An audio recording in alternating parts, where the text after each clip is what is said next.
ஹேபடிஸ் ரஷ்யால ஒழுங்குறதுல இருந்து யாருன்னு பாத்தீங்கன்னா ராஜராஜன். ஃபியூச்சர்ல தெரிஞ்சுக்கீங்க யாரு என்னன்ட்டு.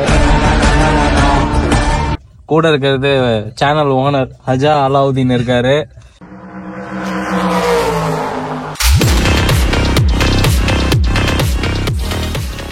நாங்க இப்ப என்ன பண்ணிட்டு இருக்கோம் அப்படின்னு பாத்தீங்கன்னா, எல்லோரும் தயாராக இருக்கிறீர்களா? யாண்டெக்ஸ்ல தஸ்தாப்கா பண்ணிட்டு இருக்கோங்க. தஸ்தாப்கா என்னன்னா, நம்ம ஊர்ல இப்போ வந்து ஸ்விக்கி ஜொமேட்டோ இருக்குல்ல டெலிவரிஸ், அது மாதிரி இங்க ரஷ்யால வந்து யாண்டெக்ஸ்னு சொல்லிட்டு இருக்கு. அதுல நாங்க வந்து டெலிவரி பண்ணிட்டு இருக்கோம். ஏன்டா டெலிவரி பண்ற அப்படின்னு கேட்டீங்கன்னா, எங்கள்கிட்ட வந்து சப்ஸ்கிரைபர்ஸ் வந்து கேட்டிருந்தாங்க, இங்க பார்ட் டைம் ஜாப் வந்து ஒரு நாளைக்கு டெலிவரி ஜாப் இதெல்லாம் போனா எவ்வளவு வரும் அப்படின்ற மாதிரி கேட்டிருந்தாங்க. ஸோ அதை நம்ம எக்ஸ்பீரியன்ஸ் பண்ணி அதை ரிசல்ட் சொல்லிடலாம் அப்படிங்கறதுக்காக நம்மளுடைய யூடியூபர் மட்கப் சேனல் அவரும் நானும் வந்து சேர்ந்து அந்த டெலிவரி ஜாப் வந்து எப்படி இருக்கு அப்படிங்கறத பண்ணிட்டு இருக்கோம். உண்மையிலே ப்ரோ பண்றவங்க ரொம்ப ரிஸ்க் ப்ரோ. அந்த கடைக்கிட்ட எல்லாம் டிராபிக்ல எல்லாம் வந்து டக்குன்னு நம்ம காரை நிப்பாட்டிட்டு நம்ம போய் அந்த பார்சலை வாங்கிக்கிட்டு திரும்ப போய் அவங்களுக்கு டெலிவரி கொடுக்கறதுக்குள்ள, ஏன்னா இந்த இடத்துல வந்து கார் பார்க்கிங்லாம் வந்து பெய்டு பார்க்கிங் ஆக்கிட்டாங்க. ஃபர்ஸ்ட்லாம் ஃப்ரீ பார்க்கிங் மாதிரி இருந்தது, எந்த இடத்துல அப்படியே ஓரமா நிப்பாட்டிட்டு போயிடலாம். ஆனா இப்போலாம் வந்து பாத்தீங்கன்னா பெய்டு பார்க்கிங்கா இருக்கு. ஸோ நம்ம அந்த இடத்துக்குள்ள போய் நிப்பாட்டிட்டு உடனே போயிட்டு நம்ம பார்சலை வாங்கிக்கிட்டு அதுக்குள்ள கஸ்டமர் அடிச்சாங்கன்னா அவங்களுக்கு போய் டெலிவரி கொடுத்துக்கிட்டு ப்ரோ எப்படின்னு கேக்குறாங்க. ஆமா ஆமா கஷ்டமா தான் இருக்கு. இப்ப இதுவே கூட நான் இருக்கிறதுனால ப்ரோ கொஞ்சம் ஈஸியா இருக்கு. அவர் வந்து கார்ல அசாட ஆன் பண்ணிட்டு சைட்ல பார்க் பண்ணிடுவாரு. நான் அப்படியே போய் கலெக்ட் பண்ணிட்டு டிராப் பண்றதுதான் வேலை. டிரைவிங் ஒர்க் மட்டும் என்னது 50-50 பார்ட்னர் போட்டோம். இப்போ நாங்க நல்லா தாங்க போகுது. சரி, ஒன் டே முடிச்சதுக்கு அப்புறம், ஒன் டே இல்ல ஒரு 5 years தான் இது இன்னைக்கு ட்ரை பண்றோம். முடிஞ்சோடனே நாங்க உங்களுக்கு எப்படி இருக்கு என்னன்னு ரிசல்ட் சொல்றோம். ஓகே, சிறப்பான ஆள் நீ. செகண்ட் பார்சல் வந்து டெலிவரி பண்ண போயிட்டு இருக்கோம். முடிச்சிட்டு உங்களுக்கு சொல்றேன் நான். ஸோ ஃபைனலி பாத்தீங்கன்னா 2 hours டிரைவ் பண்ணியிருக்கோம். 2 hoursல வந்து நம்ம எவ்வளவு ஆர்டர் நம்ம முடிச்சிருப்போம் நீங்க நினைக்கிறீங்க? கரெக்டா சொல்லுங்க. கரெக்டா கமெண்ட்ல சொன்னீங்கன்னா உங்களுக்கு ஒரு சாக்லேட் அப்படின்லாம் சொல்ல மாட்டோம். 4 ஆர்டர் தாங்க போயிருக்கு. 4வது ஆர்டர் இப்பதான் டெலிவரி பண்ண போயிட்டு இருக்கோம்.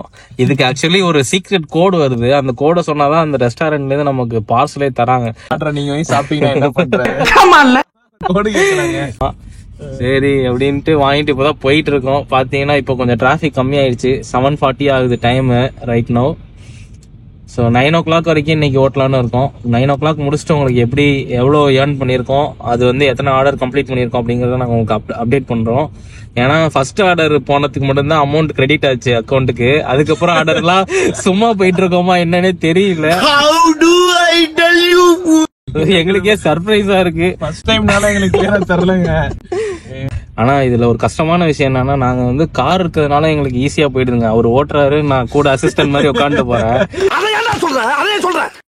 ஆனா இங்க வந்து ஒரு சில டெலிவரி வந்து இப்போ வந்திருக்காங்க, நியூவா லான்ச் ஆயிருக்காங்க. எப்படின்னா நம்ம ஊர்ல எப்படி பைக்ல அந்த மாதிரி சைக்கிள்ல போயிட்டு இருக்காங்களா, அதே ஆப்ஷன் இங்கேயும் வந்துருச்சு, ரஷ்யாலயுமே வந்துருச்சு. ரொம்ப கஷ்டம் ப்ரோ. ஏன்னா எய்தாப்ல காத்து வந்து பாத்தீங்கன்னா -10 டிகிரில வந்து காத்து நம்ம முகத்துல அடிக்கும் போது அது எப்படி இருக்கும்னா எரியுங்க நம்மளோட ஸ்கின்னு. சோ அதுல வந்து அவங்க கோட்டு மாட்டிக்கிட்டு கிளவுஸ் மாட்டிக்கிட்டு சைக்கிள்ல போறாங்க, நடந்து போறாங்க டெலிவரிக்கு. உண்மையிலே ரொம்ப கஷ்டங்க. கார்ல போறதுக்கே நமக்கு சிரமம்லாம் நிறைய சிரமங்கள் இருக்கிறத உணர முடியுது. இதுல அவங்களுக்குலாம் உண்மையிலே ரொம்ப கஷ்டங்க. ஆனா இங்க ஒரு பிளஸ் பாயிண்ட் என்னன்னா, நம்ம ஊர் மாதிரி இல்ட்ரீட் எல்லாம் பண்றது இல்லை. இங்க கரெக்டா டெலிவரின்னு போனாலே அவங்களாம் நம்ம வந்து கஸ்டமர் மாதிரி தான் ட்ரீட் பண்றாங்க. நான் போன டெலிவரியில போயிட்டு உள்ள போயிட்டு டெலிவரி அப்படின்னு சொல்றேன், ஓகே உள்ள வாங்க அப்படின்னு தான் கூப்பிட்டாங்க. நம்ம ஊர் மாதிரி அங்க அங்க இருக்க எடுத்துட்டு போனலாம் சொல்லல, அவங்களே வந்து ரிசீவ் பண்ணி அழகா தான் கொடுக்குறாங்க. 4th ஆர்டர் வாங்கிட்டாங்க. சரியான சர்ப்ரைஸுங்க. சரின்ட்டு டெலிவரி நம்பர் எல்லாம் காமிச்சிட்டு டெலிவரி எங்கன்னு கேட்டா இதான் உங்களோட டெலிவரி அப்படின்ட்டு ஹார்ட்வேர்ஸ் எல்லாம் காமிச்சிட்டு இருக்கானுங்க. அடப்பா, தேவையில்லாம சிறுத்தைய சுரண்டி பாக்க டைல்ஸ் போட்டு டைல்ஸோட பீடிங்கு அதெல்லாம் வச்சு இதை எடுத்துட்டு வாங்குறாங்க. இவன் நடையப்பார் உடையப்பார் தலையப்பார். மக்களே படிஸ், நான் வந்து உங்களுக்கு ஒரு முக்கியமான விஷயம் சொல்றேன். இந்த ஆர்டர்ஸ்லாம் வந்து எப்படி வருது, நம்ம நார்மலா இப்ப எப்படி ஜொமேட்டோ, நம்ம ஸ்விக்கில நம்ம ஊர்ல இருக்கு அதே மாதிரிதான் ஆண்ட்ராய்டு மொபைல்ல தான் ஆர்டர்ஸ் வரும். அதுல சேம் மெத்தட் எப்படியோ அதே மாதிரிதான்.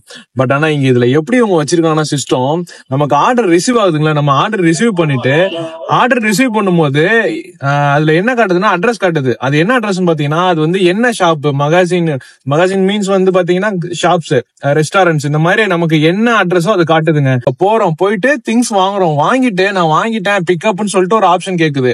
சோ அதை கொடுத்ததுக்கு அப்புறம் என்ன ஆகுதுன்னா, அதுக்கப்புறம் தான் டூ அட்ரஸே வருது. சாம்பார் ஆப் எனக்கு அப்படியே முடிச்சு விட்டுறானுங்க. அதுக்கப்புறம் அது போது அனுமர் வால் மாதிரி போயிட்டே இருக்கு. 14 கிலோமீட்டருக்கு இங்க இருந்து டெலிவரி மட்டும். எப்படி பண்ணிருக்காங்க பாருங்கன்னா, டூ அட்ரஸ் காட்ட மாட்டுது, ஒரே ஒரு அட்ரஸ் மட்டும் தான் காட்டுது.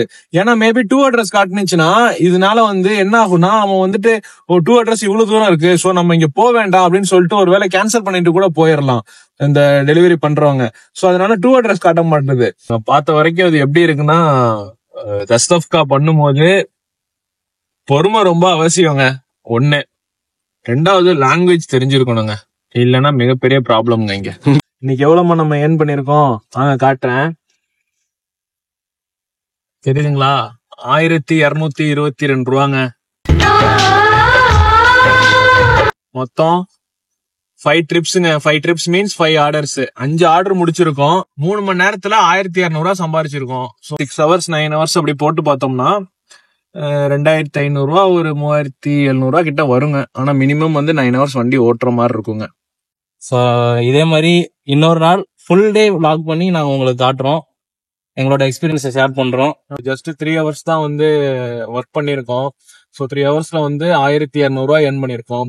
ஸோ நாங்க இன்னொரு நாள் வந்து ஃபுல் டே ஒர்க் பண்ணி அதுல எவ்வளவு வருது, ஏன்னா இந்த 3 ஹவர்ஸ் வந்து நம்ம இத வந்து நம்ம பேஸ் பண்ணி நம்ம கிளியரா ரிசல்ட் சொல்ல முடியலங்க. இது வந்து ப்ராஃபிட்டா இல்ல லாஸாங்கிறது சொல்ல முடியல. இந்த ஒர்க்கு நம்ம ஒரு 1 டே ஒர்க் பண்ணி பார்த்தோம்னா அது கிளியரா தெரிஞ்சிடும் நமக்குங்க. எவ்வளவு பெட்ரோலுக்கு எவ்வளவு ஆகுது, நமக்கு எவ்வளவு வரும் அப்படிங்கிறது கிளியரா தெரிஞ்சிடும். சோ நாங்க வந்து திரும்ப வந்து ஒரு ஃபுல் டே ஒர்க் பண்ணி நான் உங்களுக்கு வீடியோ போறோம். அது வரைக்கும் நீங்க வந்து நம்ம சேனலை வந்து சப்ஸ்கிரைப் பண்ணி நோட்டிபிகேஷன் ஆன் பண்ணி வச்சுக்கோங்க. ஸோ நாங்க அப்பதான் நான் நெக்ஸ்ட் ஃபுல் வீடியோ போடும்போது அது உங்களுக்கு வரும். Okay guys, see you in another video. Bye. Bye.